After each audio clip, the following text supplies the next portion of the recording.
So early Sunday, the Republican Party of New Mexico headquarters was the subject of what the party chair is calling a deliberate act of arson. The building's front entrance was completely destroyed, and graffiti reading ICE equal KKK was spray painted on the side. Joining us now is the chairwoman of the Republican Party of New Mexico, Amy Barela. Thank you so much for joining the program. Thank you for having me.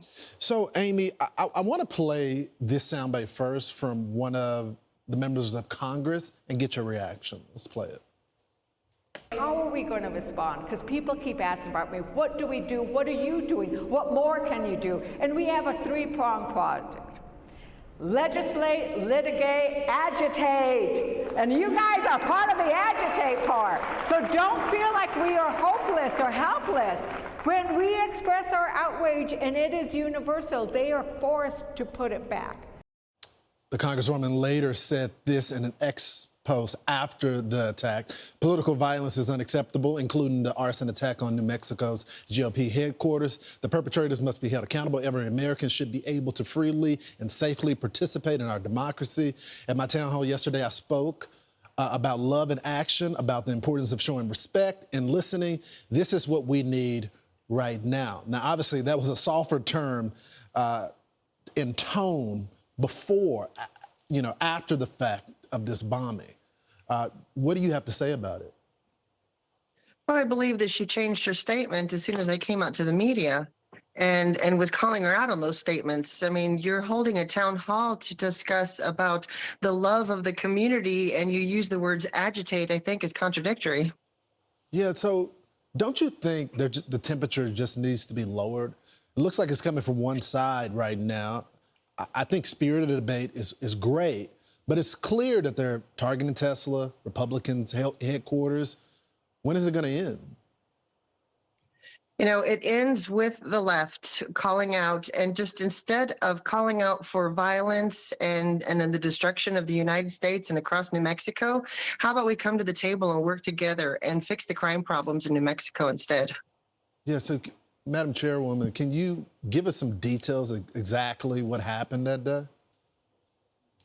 So while it's still under investigation, we do know that there was some sort of device to start a fire placed in front of the doorway about or around 1 a.m.